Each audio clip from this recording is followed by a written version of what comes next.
മിനുസപേശി.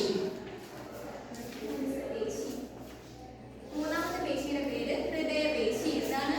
ഹൃദയപേശി. ഹൃദയപേശി. അപ്പോ മൂന്ന് പേശികളുടെ പേരെന്താണ്? അസ്ഥിപേശി, മിനുസപേശി, ഹൃദയപേശി. ഇനി നമുക്ക് ഓരോന്നായിട്ട് പഠിച്ചാലോ? ആദ്യം അസ്ഥിപേശി. അസ്ഥിപേശി എന്ന് പറയുമ്പോൾ നമുക്ക് മനസ്സിലാവും അവ ഏതുമായിട്ടായിരിക്കും ബന്ധപ്പെട്ടിരിക്കുന്നത്? അസ്ഥികളുമായി. മിടുക്ക്, ശരിയാണ്. അസ്ഥികളുമായാണ് ബന്ധപ്പെട്ടിരിക്കുന്നത്. അപ്പൊ നമുക്ക് എഴുതാം അസ്ഥികളുമായി ചേർന്ന് കാണും. എന്താണ് സയൻസ് എഴുതിക്കോണേ. എന്താണ് അസ്ഥികളുമായി ചേർത്ത് കാണുന്നത്? ഇനി നോക്കി പറഞ്ഞത് എന്ത് ആകൃതിയാണെന്ന്? എന്താ ആകൃതിയാണ്? ഒരു സിലിണ്ടർ ആകൃതിയാണ്. നമുക്ക് സിലിണ്ടർ ആകൃതി. ഇവിടെ നിങ്ങൾ കുറച്ച് വരകൾ കാണുന്നുണ്ടോ കുറുകെയായിട്ട്? അപ്പൊ നമുക്ക് എന്ത് പറയാം? കുറുകെ വരകൾ കാണുന്നുണ്ട്. കുറുകെ വരകളുണ്ട്.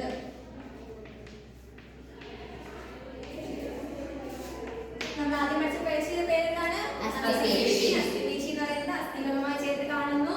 സിലിണ്ടർ ആകൃതിയാണ്. കുറുകെ വരകളുണ്ട്. മനസ്സിലായോ? അടുത്ത പേശിയെ പറ്റി പഠിക്കാം. അടുത്ത പേശിയുടെ പേരെന്താണ്? മിനുസപേശി. മിനുസപേശി. മിനുസപേശി എന്ന് പറയുമ്പോൾ നമ്മുടെ രക്തക്കുഴല്, അതുപോലെ തന്നെ വയറ്, ആമാശയം പോലുള്ള ആന്തരിക അവയവങ്ങളിൽ കാണപ്പെടുന്ന പേശിയായിട്ട് മിനുസപേശി. മിനുസപേശി. അപ്പോൾ നമുക്ക് എഴുതാം ആന്തരിക അവയവങ്ങളിൽ കാണപ്പെടുന്നു.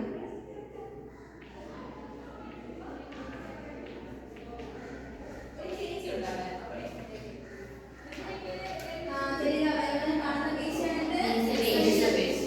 ഇതിന് എന്ത് ഷേപ്പാ ഉള്ളത്? ഒരു സ്പിൻഡിൽ ഷേപ്പ് അല്ലേ? അപ്പോൾ നമുക്ക് സ്പിൻഡിൽ ആകൃതിയാണുള്ളത്. ഇവിടെ നിങ്ങൾ കുറുകെ വരകൾ കാണുന്നുണ്ടോ? ഇല്ല. എന്താ കുറുകെ വരകളില്ലല്ലേ?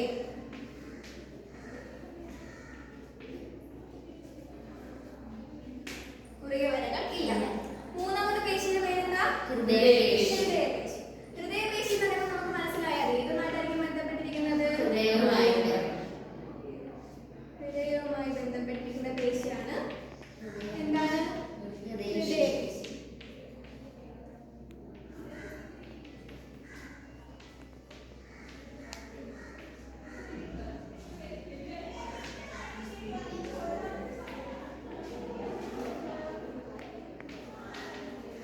ഇവിടെ നിങ്ങൾക്ക് ആകൃതി കാണുന്നുണ്ടോ? ഇല്ല. ഇല്ല. പിന്നെ എന്താ കുറെ ശാഖകളാണ്. ശാഖകളായി പിരിഞ്ഞ കോശങ്ങളാണ് അല്ലേ?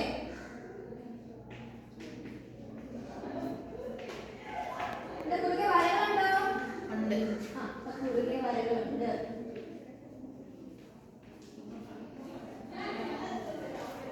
നമ്മള് മൂന്ന് പേശികളെ പറ്റി പഠിച്ചല്ലേ?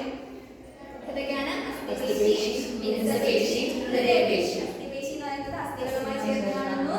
സിലിണ്ടർ ആകൃതിയാണ്. കുറുകെ വരകളുണ്ട്. മിനുസപേശി എന്ന് പറയുന്നത് ആന്തരിക അവയവങ്ങളാണ് കാണുന്നത്. സ്പിൻഡിൽ ആകൃതി. സ്പിൻഡിൽ ആകൃതി, കുറുകെ വരകളില്ല. മൂന്നാമത്തത് ഹൃദയപേശി. ഹൃദയപേശി ചേർത്ത് കാണുന്നു. ശാഖകളായി പിരിഞ്ഞ കോശങ്ങളാണ്. കുറുകെ വരകളുണ്ട്. മനസ്സിലായോ?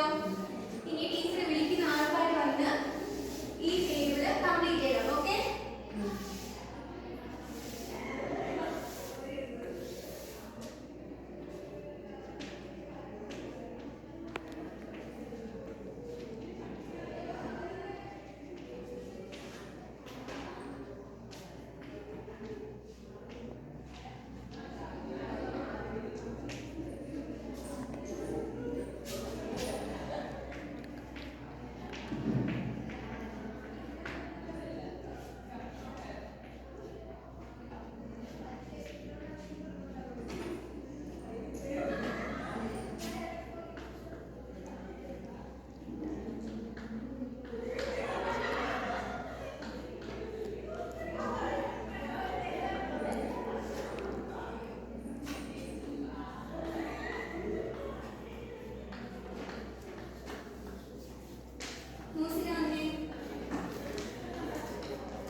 ശരീരചലനം. ശരി ശരി.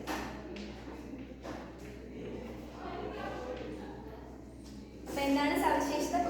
സവിശേഷത എന്ന് പറഞ്ഞാൽ സ്വമേധയാ നിയന്ത്രണമുണ്ട്, പിന്നെന്താ സ്ഥാനം കൈ, കാലാണ്, പ്രവർത്തനം ശരീരചലനം. അടുത്ത ആരെടുക്കുന്നേ?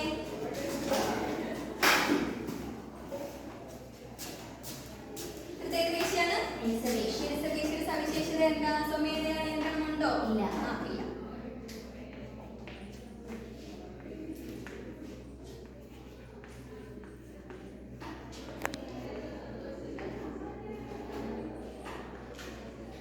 സ്ഥാനം എവിടെയാണ്? വയറ്, രക്തക്കുഴല്, പിടി.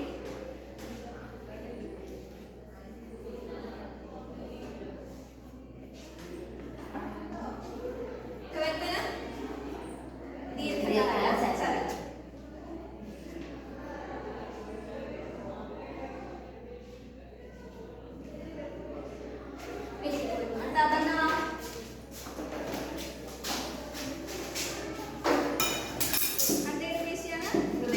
ഹൃദയപേശിയുടെ സവിശേഷത എന്താണ്? സ്വതന്ത്ര മിടിക്കും.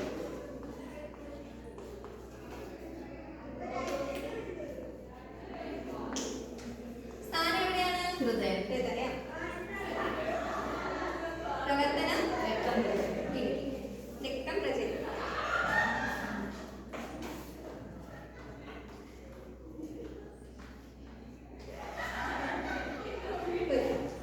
അപ്പോ പേശികൾ അസ്ഥിപേശി, സ്വമേധയാ നിയന്ത്രണമുണ്ട്, സ്ഥാനം കൈ, കാല്, പ്രവർത്തനം ശരീരചലനം. രണ്ടാമത്തെ മിനുസപേശി, സവിശേഷത എന്ന് പറയുന്നത് എന്താ? സ്വമേധയാ നിയന്ത്രണം ഇല്ല, പിന്നെന്താ സ്ഥാനം രക്തക്കുഴല്, വയറ്, പ്രവർത്തനം ദീർഘകാല ചലനം.